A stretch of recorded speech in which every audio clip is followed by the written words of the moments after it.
Welcome to the latest episode of First Word in Sport. John is here again. James is still away on his holidays in Portugal. In case anyone is wondering and concerned, I have heard that he's quite happy that Slot is no longer Liverpool manager. I'm sure he'll fill you in on all the details when he returns the back end of this week. John, what can I say but a great weekend for football? I mean, just put in context, you sent a photo in our group chat of you with a big fat cigar and a beer after that penalty shootout. Yeah, morning, Luke. Yeah, things are looking up, aren't they? I said on Friday that sometimes in life it's not about where you are, it's about what direction you're going. And it's been a tough year for Spurs fans, but last couple of weekends we've stayed up on the last day at the expense of West Ham United, and then now we've seen Arsenal lose the Champions League final on penalties. So the footballing gods are they're just giving a little bit back, which is nice. So I thought quite an interesting place to start with this, because we're obviously going to talk about this Champions League final, Arsenal in general.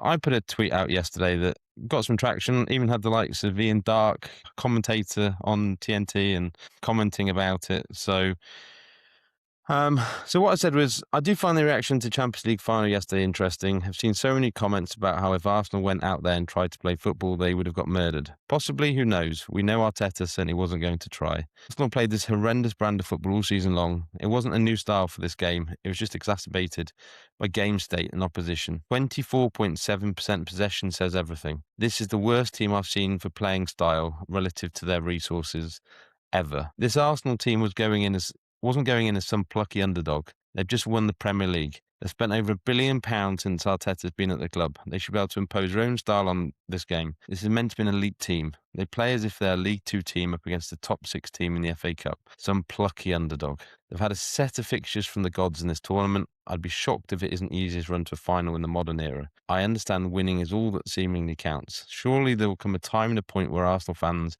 want a little bit more given the resources Arteta has had available to him. And then my favourite hashtag, the unwatchables.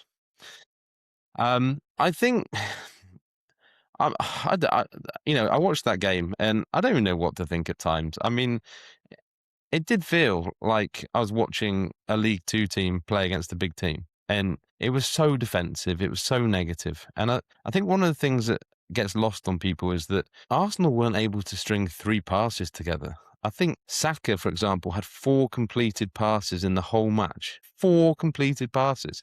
If you're a top team, you have to be able to keep the ball, pass the ball, move Paris Saint-Germain around a little bit, just do something. Instead, what we saw was this hoofing the ball forward up towards Havertz, and then it just came back time and time again. And I'll tell you what, that 25% possession or whatever Arsenal had, I suspect half that time the ball probably wasn't even in play. Yeah, and I think it's not just necessarily the style of play, right? I mean, it's the fact that for several months now, I just don't think they've been playing incredibly well. Sometimes playing defensive can be confused with just being completely outclassed. And I think, Paris Saint-Germain just drastically better than Arsenal.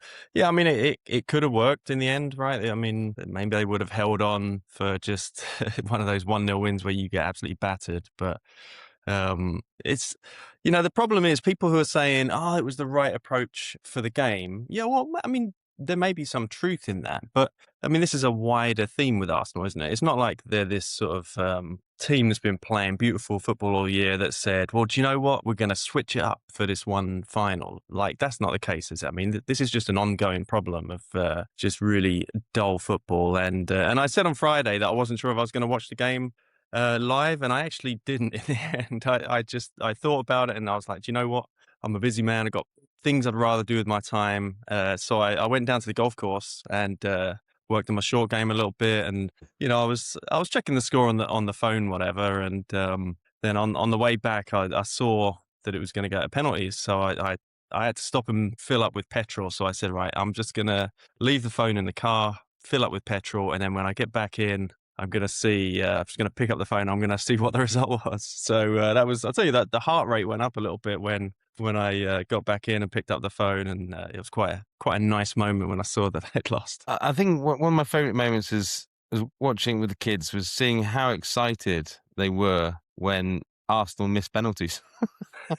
Well, and I feel do you like know they've been what? well trained. The fact it was Eze and Gabriel that missed the penalties, there was, I believe that's what they call chef's kiss.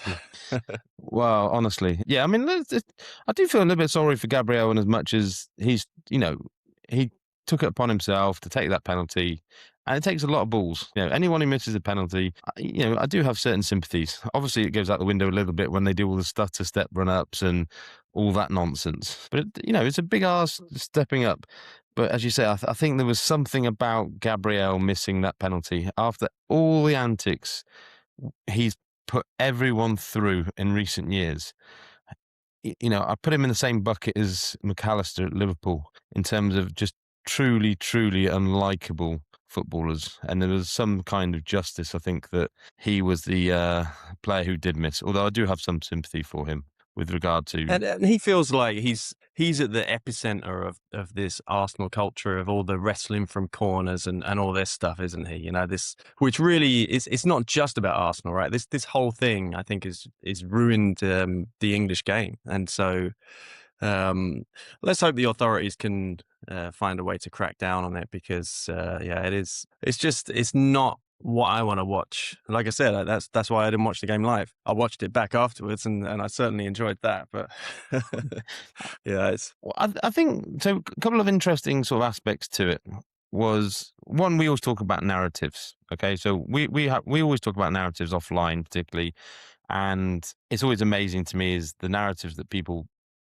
arrive at on the basis of results, essentially, rather than sort of the process and everything else, right? So a lot of people are looking at simply as Arsenal got to a penalty shootout, and effectively it became a coin flip. And in some respects, you go, oh wow, they did amazing to get to. Arteta was a genius for getting them to the to penalties. But I do think that, let's say Barcola hadn't been quite so wasteful towards the end. He obviously hit the post. There were other chances. Let's say Paris Saint-Germain had taken one of the other chances that presented itself, and Arsenal had gone down 2-1 with, potentially one of the lamest displays you've ever seen in Champions League finals. The narrative around it would have been completely different. You're talking 3 or 4 inches difference between, completely different sort of stories around this, the effort that Arsenal made. And it just seems a bit weird to me how much emphasis people put on the result at times rather than what actually happened. Yeah, absolutely. I mean, the fact that they had 4 shots in 90 minutes, and they actually had more shots during the penalty shootout than they had during the whole 90 minutes. I mean, it's just incredible. And the opening goal that they got was quite fortunate as well, wasn't it? The way it rebounded off Trossard and played Havertz clean through. And it was probably the worst thing that could have happened for that match, to be honest with you. But that's the thing. I'm not convinced that goal and being 1-0 up completely changed the whole strategy or anything like that. That's what people will claim, right? Well, it would have been completely different, but I just don't think that's how football goes. I think I said on Friday I wasn't expecting that Arsenal would play well. I thought they might win in some sort of scrappy manner. I could certainly see that happening. But to be honest with you, even I wasn't expecting them to be that bad, where it was just incredibly one-sided. I think it was 18 shots to 4 that Paris Saint-Germain had, which is very one-sided for a final. And like you said, they're not plucky underdogs. This is a very expensive team. It's the champions of England. It's quite embarrassing for the Premier League, to be honest with you. When you think of all the people watching around the world in Latin America and Asia, whatever, and they're probably thinking, okay, this is the best team from the Premier League, the best league in the world, and they always market it of playing this great, exciting football and stuff, and they watch that rubbish, and you just think it's not a good look, is it, for England? No, but as you touched on, I mean, one thing banged on this pod about for months and months and months is under Arteta, they are not playing good football, and it is very, very ugly. Yes, it's been effective. They've won the title, but something seriously amiss with it. So a couple of things I'd say. One is, I think it was interesting that all the things I've heard since are, oh, Arsenal going to go and spend more money, freshening up their attack and get more creative players. And then I just go, hold on,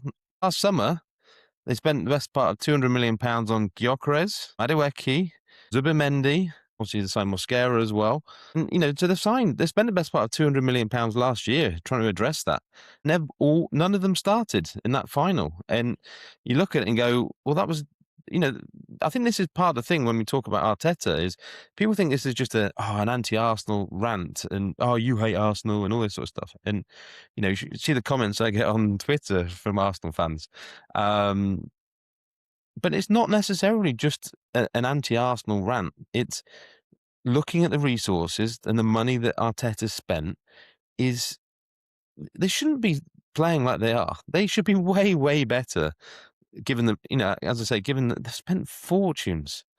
And I think one thing you saw actually was those extra players helped in terms of with the league title, in terms of sort of squad depth, and it sort of shows through over a season rather than an individual game. Yeah, I think one thing I will say, one positive thing I'll say about Arsenal, and it will just be one thing, but the fact is they have been pretty good now for about 4 years in a row. Okay, so they obviously finished second a few times in a row, and I think that's something people need to be more realistic with sport. That it's not necessarily about everything coming together and being brilliant in the one year where you win a championship. I think sometimes just put yourself up there as many times as possible. And, that's true in something like golf. It's true in, the NFL or pretty much any sport that if you just kind of get yourself thereabouts and then there's so much luck from one year to the next, you could be like Liverpool that year where they got 97 points, or I think it was, but Man City got 99 and they didn't win the league, right? Clearly they were a fantastic side. Or you could be like this year's Arsenal where honestly they're nothing special, but no one had a good year. City are obviously having a down period at the moment. Liverpool have gone off the boil. Everyone else is in a bit of a mess at the moment. And then they also get this dream Champions League draw that plenty of teams probably got to the final with the same draw. So a lot of things have gone their way this year, but you have to be in the situation, and so they have at least been up thereabouts 4 years in a row, and so to end up with one league title from it is, you can't really begrudge them that. I definitely don't begrudge them the league title. I think they've more than deserved that based on recent years. I think what that does is it highlights what when we talked about on Friday about the battle between finishing in the Champions League spots as a fan and winning trophies. Now, one of the reasons why I was always a big fan of actually finishing in the Champions League is when you look at it over the course of several years, you're far more likely to give yourself a chance of winning those trophies. Just through the numbers game, if you are in the Champions League. So it might be a case of it being 6 or 7% in this tournament, this tournament, this tournament. And over a period of time, it adds up and you will normally get across the line and actually win one or two of those trophies. Yeah, I mean, that's fair. That is fair. There was something actually I wanted to ask you about. So penalties, right? We were pretty close to ending up with Arsenal as champions of Europe this week after, they're not a special team and it certainly wasn't a special performance. And to me, it feels very unsatisfying that afterwards people would have said Arsenal are champions of Europe. I mean, I think I know you disagree on this, right? This is something we've talked about before, that you enjoy penalties. You like the theater and the drama and the skill aspect of it.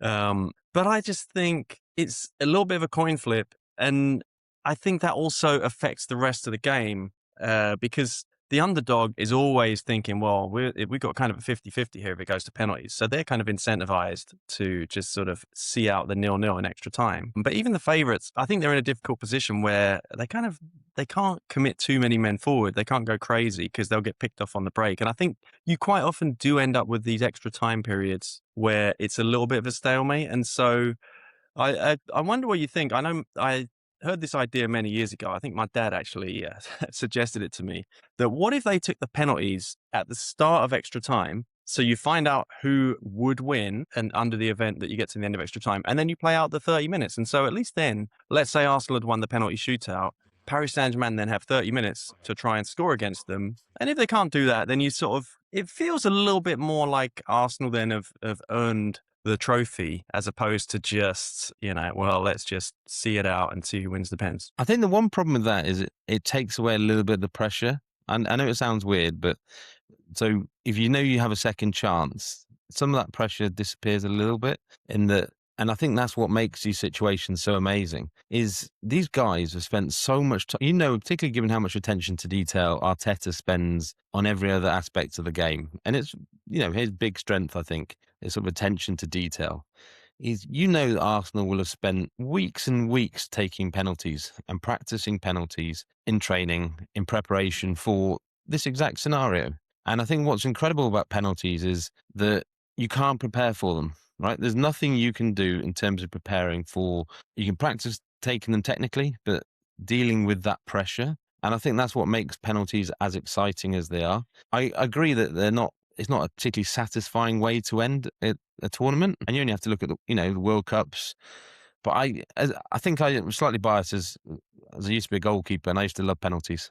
The pressure was never on you as a goalkeeper, and it was fun. You had a chance to be the hero, and so I've probably always looked at it slightly differently. But I definitely do think there is an element of extra time is often a waste of time when it comes, when penalties are looming. And it felt like that in stages of that extra time.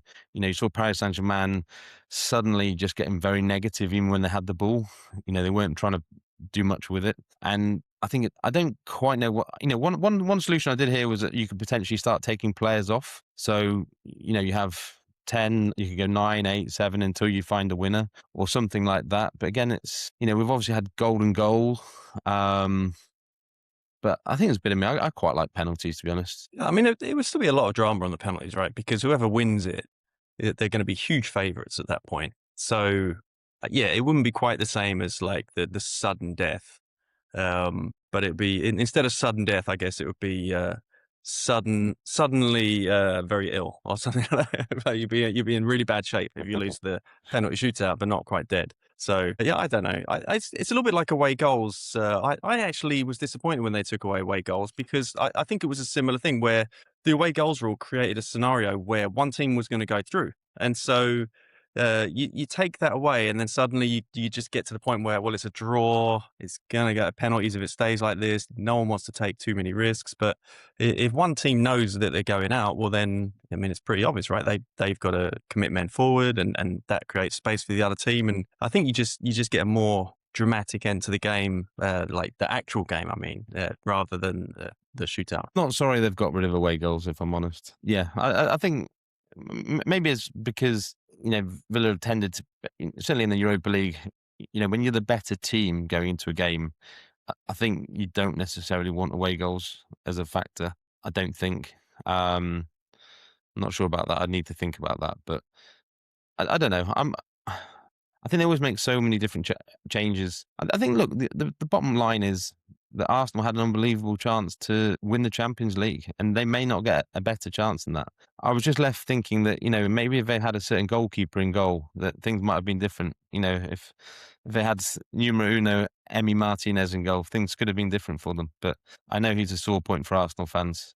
And one thing I would say, David Raya in penalties, he's not good. I know he saved Mendes's, but when you actually watch him, when he goes so early in penalties, it's untrue. And I think he actually makes it quite easy for quite a few players. I think what you might see as well is him start dinking them down the middle when he's in goal, because, he's already halfway there by the time you've even struck the ball. There was one of the penalties, and I noticed on the replay that the keeper was slightly off the line by the time it was struck. So, but it went in. So obviously they didn't have to do anything about it. But I did think, that'd be interesting to know if they would have made them retake that one if it had been saved. You have to be so careful as a goalkeeper, because that's one of those ones where you're on a hiding to nothing. So if they score, this counts as a goal. If you save it, they're retaking it, type of thing. So you have to be super, super careful that you don't come off. In theory, they're retaking it, but we don't quite know, right? I mean, we haven't seen them actually make one be retaken in a huge game like that, I don't think. So one of the things I wanted to talk about a little bit was with the way Arsenal played, what it did. So when you looked at this game, one of the things I said before the game was that what Paris Saint-Germain would want to do was actually dominate possession, because that's the best way to limit Arsenal getting set pieces.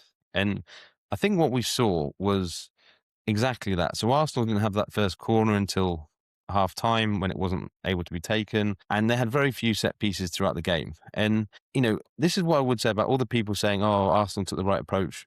Arsenal had such a big advantage on set pieces. that if they'd actually played with a little bit more courage with the ball and, got themselves further forward, is they could have hurt this Paris Saint-Germain team, with set pieces and just generally.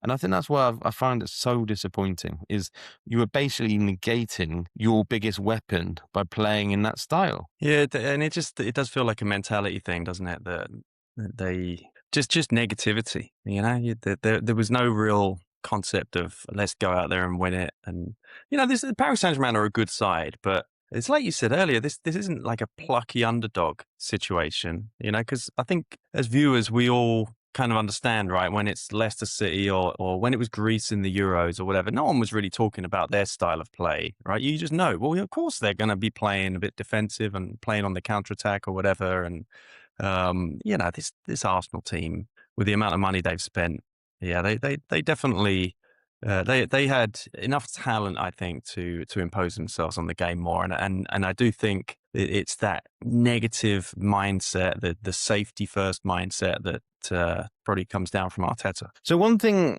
I've seen a lot of Arsenal fans talking about was complaining about the refereeing. And, bear in mind, this is after arguably one of the most fortuitous seasons ever that they've had in terms of decisions going for them in terms of the league. And they have the temerity to complain about the refereeing. And I mean, take the Madueke Mendes one. I had the joys of being at the ladies FA Cup final yesterday. And I was talking to someone who's he does a lot of refereeing, and we were talking about it. And the first thing he said was it should have actually been a foul the other way. Madueke has clearly pulled Mendes down. He locked his arm, pulled him down, and the idea that Arsenal have been hard done by because it's not a penalty was just it's just laughable. I always think the media plays into a little bit by the way the commentators react to these situations. Oh, 50-50, they're a bit unlucky not to get that one. And you see Roy Keane stirring the pot saying, oh, Arsenal desperately unlucky and all this sort of stuff. And they weren't unlucky with regard to that decision. They were fortunate that Saka didn't concede the handball.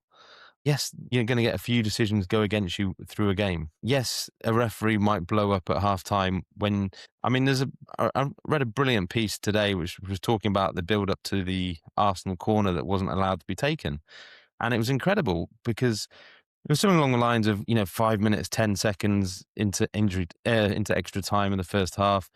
They obviously get the throw in, and then Havertz puts the ball down. Mosquera picks it up. Mosquera puts it down. Rice comes over, eventually takes it like 45 seconds after. So it's something stupid is how long they took to take the throw in. Obviously, even the corner, Saka was taking forever to take it. And I actually like the fact that the ref blew it up because it's one thing that I've never really understood is certainly in the Premier League is that they let play continue until something's finished.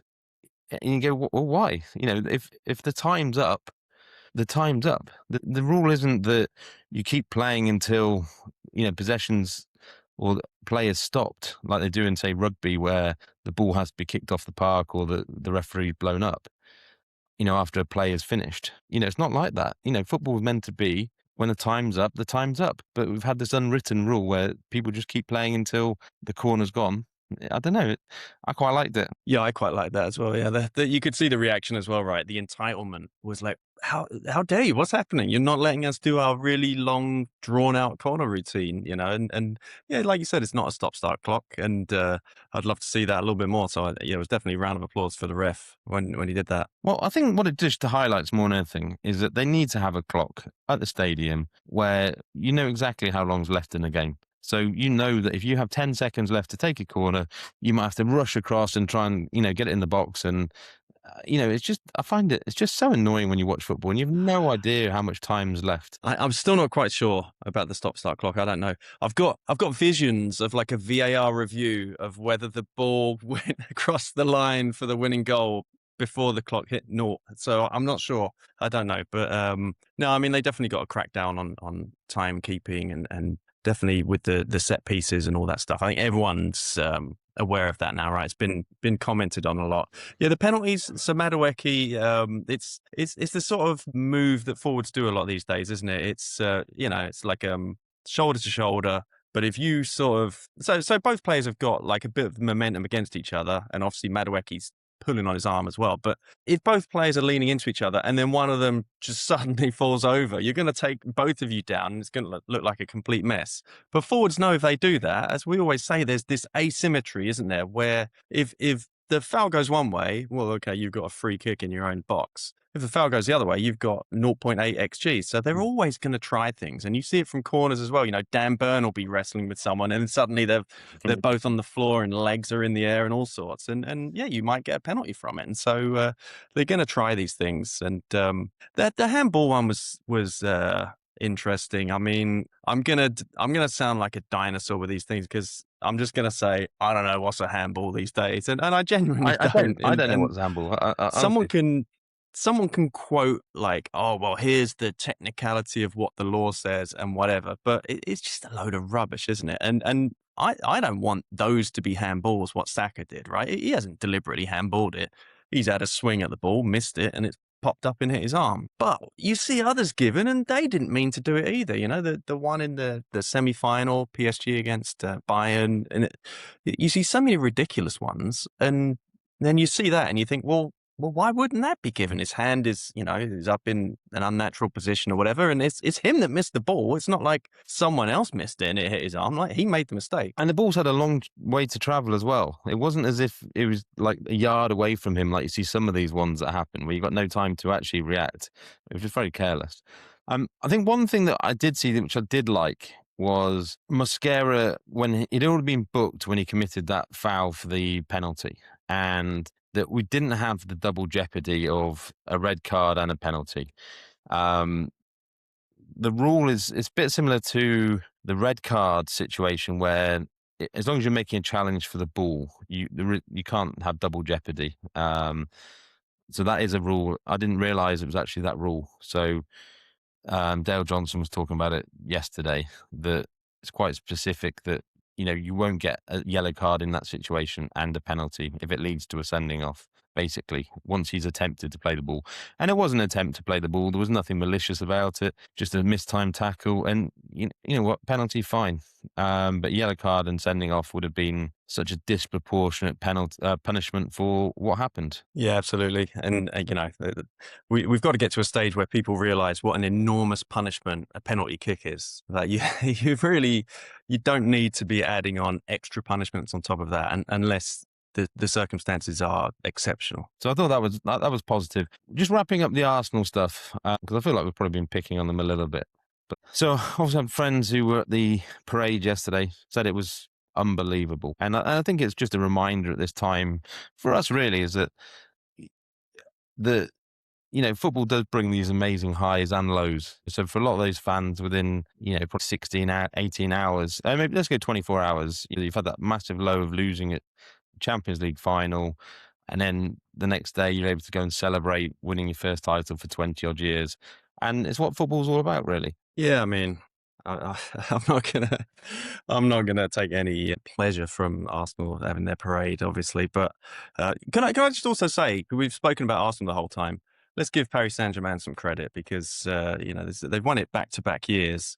They're absolutely destroying Premier League teams. I mean, in the last 2 seasons, I think they've knocked out Liverpool, uh, Villa, of course, Arsenal twice, well, Liverpool twice, Chelsea. They beat us on penalties in the Super Cup. I mean, they're I think the only absolutely team, murdering the Premier League. the only team who has had them on the ropes, obviously, I mean, they obviously went to penalties against Liverpool, but obviously Villa beat them at Villa Park.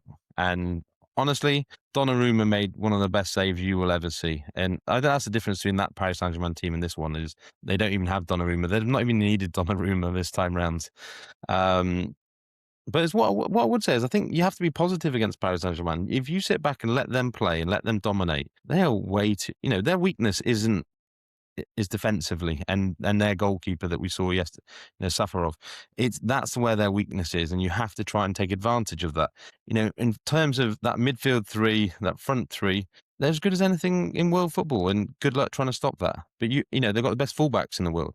But you have to try and take advantage, of the weaknesses they do have in terms of centre backs, goalkeeper. If you just let them play and you put them on a pedestal, then I think you're asking for trouble. And I was actually looking at their squad last night, just how young it is, and Yeah, I know it doesn't always work out like this. When you get a young team and you think, "Oh my god, they're gonna go on and dominate for years," right? It doesn't always transpire, but I mean, goodness me, they've got, let me look at some of the ages. So Doué's 20, Zaire Emery 20, João Neves 21, Nuno Mendes 23, and then a bunch of other core players who are sort of like 26, 25. So, they're already going to be talked about in many years, aren't they, as one of the sort of great teams just by winning it back to back, especially last year with the 5-0 win. But yeah, if they can start, adding a third or a fourth, I mean, it'd And be a hell of a honestly, run. you look at the rest of world football is, I don't feel like the Premier League's going to throw up much in the next 12, 18 months. There's so many changes, whether it be Liverpool, Man City, Chelsea, obviously you've got Arsenal, but beyond Arsenal, there isn't any, I don't know, huge danger of them not beating, the Premier League causing them a concern, should we say. In Germany, it's literally just Bayern Munich. They've shown they've got their number. And then it's really Barcelona and Real Madrid. And who knows what's going on with those clubs? I mean, they're just all over the place. I mean, anything can happen with them. But what we've seen from both those teams is they are readily beatable in their current versions. So I definitely think you could see Paris Saint-Germain string 3-4 together. And I think what's strange about this team this year is obviously they've lost Donnarumma. They actually replaced him with Chevalier in goal. Didn't work out, and then Safrov has sort of taken his place. So it's not like they've spent loads of money buying new players.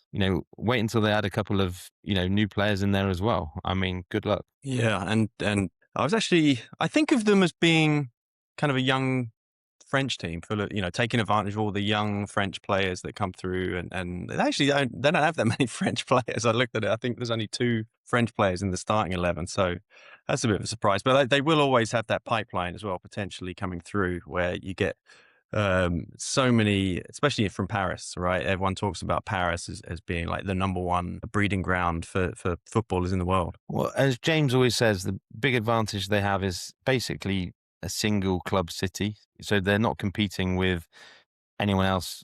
I know there is the other Paris team, but they're not a threat to them at this stage. And so what you end up with is everyone who wants to go to Paris, it's just Paris Saint-Germain. It's one of the best locations in the world. And it helps in terms of players you can attract and everything else that goes with it. Yeah, that helps. And also the fact they're owned by Qatar. I think that helps a little bit. All right, I think that's probably enough Arsenal chat. I think I'll finish it by just saying this, John, and you're like this, is I don't think you can be considered a big club until you've won the European Cup. No comment. Let's talk. No, but I tell you what, I will say we do have 4 European trophies. So that's one area where we've gotten beaten at the moment in terms of European trophies. I'll say that. One big piece of news that happened earlier in the day on Saturday. James is going to, I will be talking with James about this about this when he returns. But we saw Arne Slot eventually sacked. James has been talking about this since we started the podcast in October, November. And, a lot of the points he's made has been very valid. And you could see it actually over, particularly in those October, November months. And I was slightly surprised, if I'm honest, that they didn't make the decision in January. But as we said at the time, maybe they just didn't have any other good options. They didn't want to go the interim manager route. And, we're in a situation now where at least they've acted decisively, before the World Cup. It looks like Iraola will be the man to replace him. Initial thoughts? Yeah, I feel bad that James isn't here for this one after listening to him for 6 months complaining about Arne Slot, and then he's missing for the. But yeah. Spoiler alert: James is probably quite happy about this news. Yeah, it's like you said. I think when you talk about mid-season managerial replacements, I think this is the problem Spurs had, right? And it seemed obvious, like Thomas Frank had to go. But it's easy to say that, and then from the club's point of view, they're like, well, we got to appoint a replacement. And if there's no one out there, then maybe you do just say, well, maybe we'll stick with this guy for a little bit. It seemed like it was pretty much on the cards, right, that they would change in the summer. And Iraola, yeah, he deserves a shot, doesn't he? Obviously, there's no guarantees. He's never managed a big club before. He's never managed European football before, I don't think. So he's got certain aspects of the job that he's going to have to learn. But that's how it goes, isn't it? You appoint a new manager for a big club, and they're either going to be coming from a smaller club with less experience, or maybe coming from overseas and they don't have Premier League experience. It's very rare that you're going to just appoint someone who's already got the whole package where they've done a similar job before. And so, yeah, I mean, it seems like as good a gamble as any to go for Iraola, just because the style of football feels very translatable to a bigger club. Whereas when you looked at someone like Thomas Frank, that was one of the main problems. You just said, well, yeah, this counter attack set piece stuff. I mean, it's just it didn't feel like it had the same upside at a big club. Whereas when you watch Bournemouth play, and they have a more exciting playing style, and you feel like maybe it'll work at Liverpool. But my concern is when you look at Liverpool's squad, I just think that there's problems there that any manager is going to have trouble dealing with. When you think that last season they already had their issues, and now you take out Kanate, you take out Salah, Curtis Jones looks like he might be off. Robertson's going to leave. Ekatike's injured. You've lost more than 10,000 minutes from last season's squad in the Premier League. Van Dijk played all 38 matches last year, and he's going to be turning 35 next month. So I just think there's structural problems in that squad that are going to be really hard to overcome for Iraola, for Slot, or for even if Klopp came back and managed them. I just think that they've got some issues, and they've got a set of fans that have been used to competing for the league for the best part of a decade. And you saw how frustrated they got finishing fifth. These Liverpool fans that supposedly don't abuse the team, they were getting booed off and they finished fifth, which is not disastrous. So, yeah, I don't know. It feels like it'll be a while before they can really compete for the title again. So I did like Slot's leaving comment. We've got Liverpool back where they need to be, or something like that, with regard to finishing the Champions League. I just took it as, place where they deserve to be, which is behind Aston Villa in the league table. I'm a massive Iraola fan. I have to say, I have been for a long time. And I remember, we were talking about outrageous takes, and I actually suggested that he could be a live contender for the Real Madrid job at some point. And you see him go go to the Liverpool job, and there's not a huge difference between the sort of scale of those jobs. And, that's how highly I would rate him. I do think there are issues, as you've touched on. I think, when we look at certain managers, as you touched on in terms of playing style, completely agree. It should be translatable. The one concern I would have is that with European football and so many games in a season, is whether they can play with the same intensity that they do in the Premier League all the time, and the way they press in certain positions and things like that. And I think you're asking a lot from players to do that over a 60 game season, perhaps. It just feels like a big stretch compared to what he had at Bournemouth. And I guess, you touched on just the little nuance in terms of European football. It is a different style of football. And Liverpool ultimately going to be judged by how they do in things like the Champions League. And you are up against the very best managers. And I've seen a few times this year where Emery's been up against a certain manager, and I go, it's just on a completely different. I have every confidence we're going to do okay, because I think it's just different levels to this game, and I think that's the thing for Iraola is to, he's shown his ability to adapt. He has tweaked Bournemouth a little bit this year in terms of to not pressing quite so recklessly. And the other big thing is egos. So, we don't know how good he is really at dealing with massive egos, because he hasn't had to do that at Bournemouth that much. I think the one thing you see is he has amazing buy-in from his team. They all want to play for him. And, even when Semenyo left in January, you could see how much, Iraola meant to Semenyo. And so I think that type of thing can only be a good thing. But I'm fascinated to see it. And I think you're right in terms of squad structure. When you have Ekatike fit, Isak fit, obviously with Salah gone, where do you fit Wirtz into it all? Some quite tricky, he only normally plays two central midfielders, but they normally have more legs than what those central midfielders of Liverpool have. They're slightly more energetic, should we say. So there are big question marks as to whether he can adapt his style to this Liverpool squad. Yeah, I think it was interesting what you said about managing egos and stuff as well. I always say that a manager first and foremost is a manager of people, and you can talk about different tactics and stuff for a football manager, but I think, first and foremost, you got to be able to walk into that dressing room and sort of command authority, right? You got to be respected by these footballers, who it's very different, right? You're going from Bournemouth to Liverpool. It's just a completely different culture, right? These smaller clubs, I think, is just there's a different mentality there where it's kind of a stepping stone, right? You've got players that sign for Bournemouth when they're 18 or 19, and I think everyone just understands, they're trying to do well and then get their move to a next club or whatever. When you're at a big club like Liverpool, that's like a final destination, isn't it? That's what you have been building up to. You're there to, to win things, and there's high expectations, and it's just a totally different culture. So that's what we don't know. Is he going to be able to walk in there and command their respect? I mean, again, I think you don't know. There's question marks, but ultimately there's question marks whoever you appoint, and I think it is a good appointment. The one thing I'd say in terms of squad from a positive point of view for Liverpool is you look at Isak. I mean, he played so little football last year.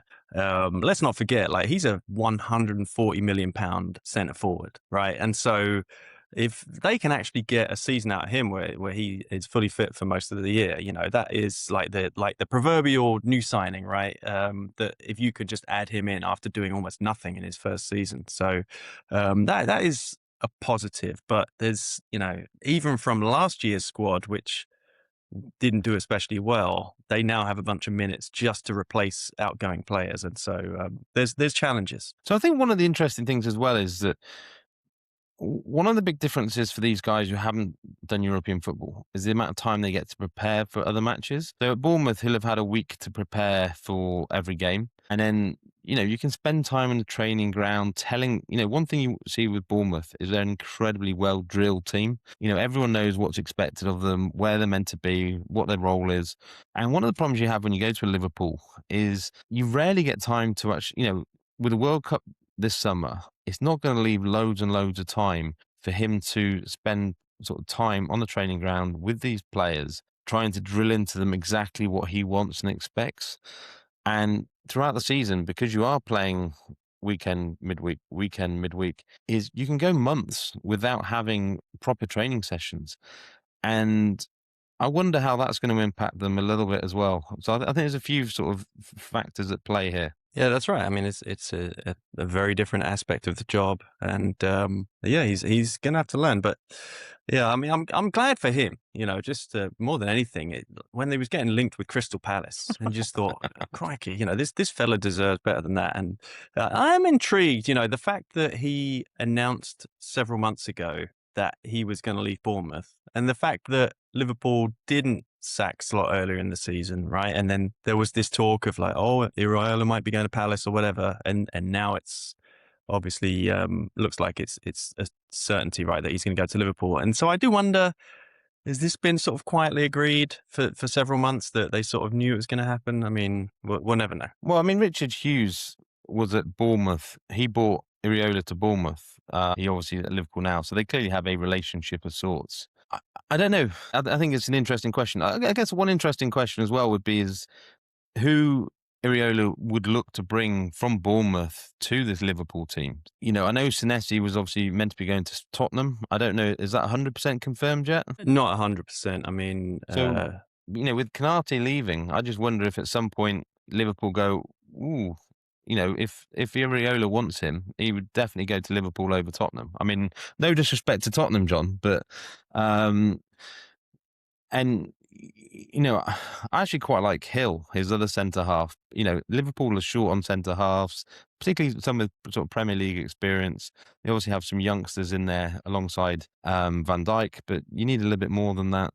I wonder if someone like an Alex Scott potentially, and then even someone like the young lad Ryan, or even Clivert, who people forget has been missing most of the season injured. I mean, he's a seriously useful player. So I do wonder if they will look to poach a couple of players. I mean, you could see that happen. I mean, it's funny in football, right?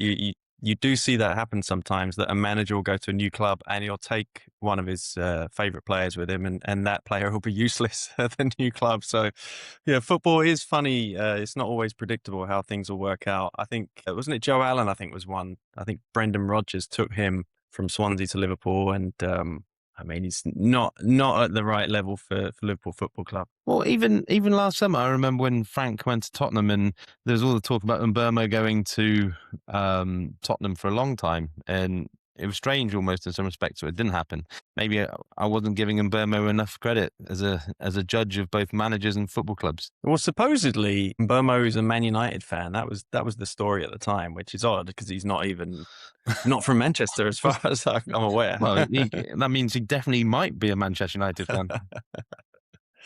Yeah, but I mean, Mbeumo would have liked him, that's for sure. Yeah, he would have been good enough. But no, we'll see. I mean, Alex Scott is one that I guess people might think about. I know James is a huge fan of his, so but I don't know. I'd say probably the most likely thing is he doesn't take anyone from Bournemouth. So one thing I did want to just touch on quickly was the for the World Cup. So they've been talking today about some new rules that they've brought in for the World Cup. And it's interesting because some of it addresses some of the issues we've talked about with regard to Arsenal and some of the other pet hates we have had on this podcast in the last 6 months or so. So things like goalkeeper tactical timeouts are to be banned. If a goalkeeper goes down, no one's going to be able to converse with the sidelines. So that is a positive. The only caveat to that is there are water breaks in this World Cup. So you get natural breaks in play anyway. So the goalkeepers going down isn't such a problem. And I'll tell you a little story, John, actually. So my eldest was playing in a school match, in a cup final last Friday, and coming towards the end of the first half, and one of the other dads shouts to her, I'm not going to say her name, but because go down, stay down. And he was telling basically a 10-year-old to stay down, to waste time. And I almost lost my shit because it was just, I almost said something to him because it's like this girl's 10 years old. Like, come on. It's the most ridiculous thing I've heard. But what you find is what happens at the top levels, I always say it, always permeates down into the lower leagues and lower levels. And you see kids nowadays, they do this sort of stuff. And so, when you see, I was talking to another guy who coaches very high junior level football, and he was talking about goalkeepers doing exactly this. They're going down to, tactical sort of timeouts, goalkeepers. It's just crazy. So I'm glad that they're finally doing something to try and address this monstrosity. Yeah, and just on those water breaks, so there's a 3-minute water break in each half in the World Cup. I wonder if FIFA have thought about maybe putting in some extra adverts during that period. What do you reckon, Luke? I might send them an email Do in you know case they what? haven't thought of it. I always think of this differently. So my immediate thought was, does the clock stop? And does this mean that if you were to buy goal minutes in football matches, it might be more interesting because everything's just 3 minutes later? I don't know. It's weird how the mind works. So, but there's some other interesting ones. There's limitations when you're taking goal kicks and throw-ins. So I think one thing that has worked quite well is I do like the 8-second where goalkeepers have to, once they've got the ball under the control and they have to kick it out of their hands, they have 8 seconds. I haven't seen it overly enforced at times in the Premier League. But they're talking about for throw-ins, 5 seconds, and goal kicks. I assume that's goal kicks off the ground, 5 seconds, just to try and cut down on some of the time wasting. And obviously, we've talked before about covering of mouths in terms of red cards. And the other thing that they're talking about is second yellows can be reviewed. So if a player gets a second yellow card, that can be reviewed. But weirdly, what they're not doing is if someone commits a foul that should have potentially been a yellow card, they were not going to review that. So they're only going to review it if it's been given as a second yellow and becomes a red card. But, they're not going to review, say, a missed potential second yellow card. Yeah, that's fair enough, I think. I would do that with all tackles, to be honest with you. I think with the VAR, I think that if you do one of these little tackles where it's like studs on the shin or whatever. I think if the ref doesn't spot it, I think you go away with it. I think that's fine. And And so you the know, other, the reverse is definitely what I think reviews should be for, right? If someone gets sent off for something and then the replay shows he didn't do it, then that should be reversed. But I don't think it's a massive problem in the game. There's these little soft red cards that they end up giving based on a slow motion replay. I think honestly the game would be fine without that. so the other thing they've talked about is, and this only applies from a attacking perspective, is so what they're going to do is obviously you have a situation at the moment that play isn't live effectively until the ball has been kicked from a corner, for example. And so what they have said is if players are fouling, so attacking players, so classic, it feels like this rule has been brought in for Arsenal. I mean, we might need to call it the Arsenal rule, but players deliberately blocking, holding, grappling other players before the balls come into the box, they will go back and retrospectively look at that. If it's had an impact on a goal being scored, they will be happy to chalk it off. And it's the type of stuff which we've been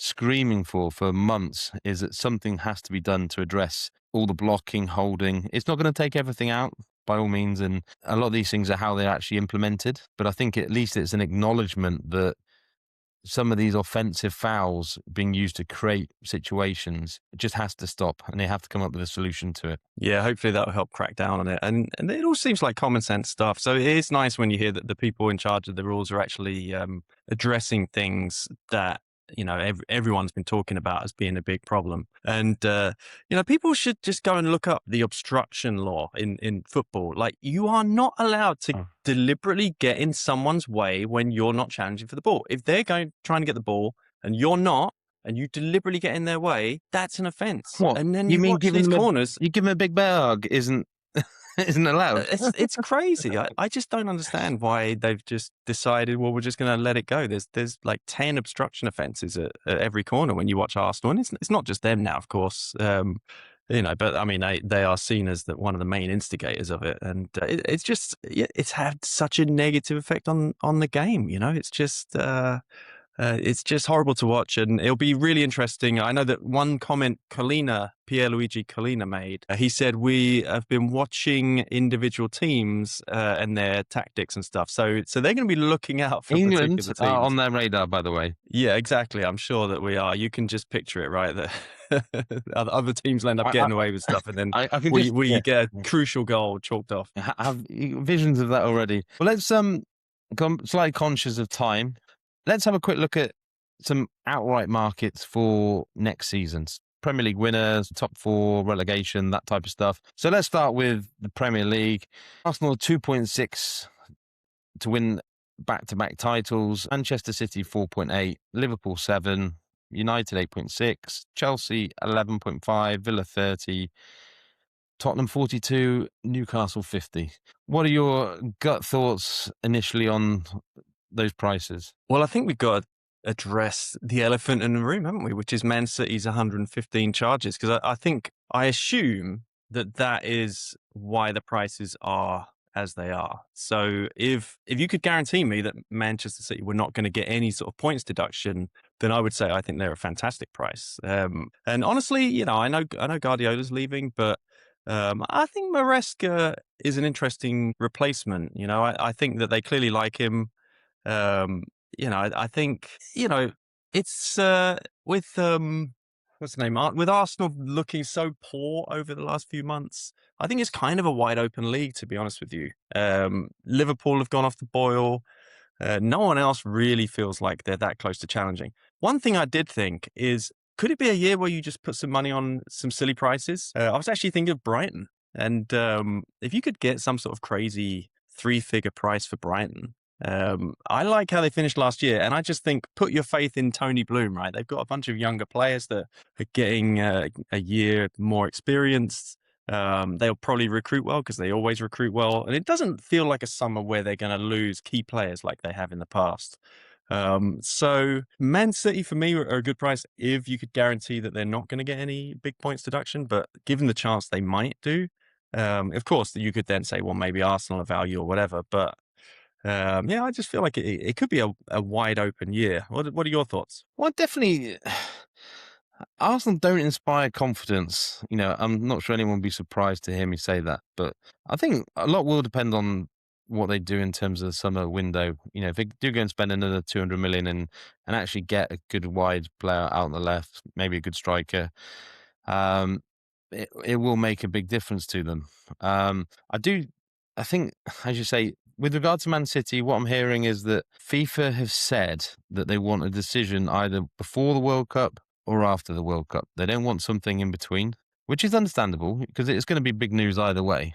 And I think 5th of June. So you'd be talking in the next week, I think, in terms of if a decision is made, before the World Cup. The problem, as always, is if you're going after the World Cup, you're pretty much straight into the season, and any I don't know, depending on what the punishment is, it feels almost wrong to have started a season pretty much without knowing what a punishment might be. So it's a bit like the West Brom situation at the back end of last year, is giving them a points deduction like 3 weeks before the end of the season or whatever it was, just seemed ridiculously unfair. So I think the Man City stuff, we do have to wait and see. I'm not as high on Maresca probably as some. I think he's still not quite as proven as some. I think personally, I think Liverpool, partly for the reason you touched on in terms of likes of Isak, massive Isak fan. I think he's brilliant.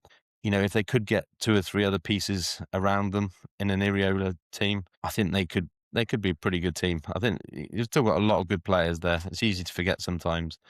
Verts, if you can get a tune out of Verts as well. Uh, and then slightly bigger prices. Someone like Chelsea might be interesting with no Champions League or European football. Alonso coming in, if they can get a goalkeeper, if they can get a centre back, I don't think they're miles away from having a pretty decent, certainly first team. And without that many fixtures, I could see Chelsea being quite a dangerous team this year. Yeah, actually, I think Chelsea's price looked quite attractive as well. Again, just because it just feels so much more wide open than any year in recent memory, and so it's not necessarily that I'm thinking they're definitely going to have a good year, but it's just about upside, isn't it? There's so much talent there, and with Alonso coming in, I mean, if he puts it all together, like you said, no European football is always Well, a big advantage. compare United's price. So Man United's price to Chelsea's. Okay, I think Chelsea have got a better squad than Man United. Right, I think they've got better players. I think they're going to have a better manager. They have no European football. I think they're a better team. Obviously they're falling away off a cliff towards the end of this season, but I think Chelsea can address that with Alonso. I think the upside for Chelsea in this league is so much higher than that Man United team. Yeah, I totally agree. And I thought in the top four market as well, thought Chelsea at odds against looked reasonably attractive to me. Well, I do think it's an interesting one because obviously you've got these teams who've got European football. Not got European football. So as I said before, you got Newcastle, Tottenham, and Chelsea, who were all very live contenders for that top four place last year. None of them have European football, and I think it's actually why it'd be incredibly difficult for a team like Villa to actually finish in those top 4 or 5 places again this year, because I think the other teams are going to be have so much more time to sort of prepare for games, less injuries. And you're only talking fine margins, and I think it will make a real difference for them. I'd much rather take an 8-1 or 9-1 against Tottenham, or even finishing the top four than I would Villa at 14-5. I'm just looking at odds checker now. Almost 3 times the price. Yeah, and I thought Brighton again in this one. Brighton I know they are in Europe, so I think that does matter. but what do you think about the Conference League though? I know Palace struggled a little bit, but do you think that Brighton might be a little bit more clever in terms of saying, look, we can just absolutely coast through these early stages without playing our first teamers? Well, I think if a team's to do it, they need to do it properly. I mean, Chelsea did it a little bit to that extent, but you need to have your first team not travelling at all. They need to literally put their feet up and not train, and you're literally trusting the young kids reserves to go and do the job for you. Because if the first team are travelling and things like that, then it's still tiring because you're still doing all the warm-ups, and even if you're on the bench but not playing, I always think it still takes something out of you. All the, as I say, all the traveling, staying in hotels, all that sort of stuff. So I think it does take it out of you. But I look at it and I see Newcastle and Tottenham at 8-1, 9-1. If they were to finish in the top four, would it be any great surprise? Particularly with Man United as odds-on shots to finish in that top four. I don't know. I think that's quite a wide open heat as well. Yeah, there's a lot of recency bias there, isn't there, with Man United that they're suddenly that's people have just said, oh, that's their new par, they're where they've just finished, and And you get so much variance from year to year. you also get the upside that if something does happen to City, that suddenly an extra place suddenly becomes available in terms of those prices. Yeah, that's right. So So I don't know. I think with Brighton, like I said, I just sort of I just think if you put that faith in Tony Bloom, are they just going to now stay on this level forever of finishing, seventh, eighth, or whatever? I don't know. I think they've consolidated for a while. They've obviously had to sell players, but I do feel like there might be a point where they're able to kick on a little bit. Well, I think their signings haven't been quite as good in the last 18 months as they were before then. So obviously they spent big money on the Greek lad up front. It hasn't really happened. And it's not, and I guess the other worry for Brighton, it's never a worry, but I wouldn't be surprised to see them lose a couple of players, as always. And they won't mind that. But let's touch on relegation, because something we have touched on already was Manchester City. So they're in this market at 12-1.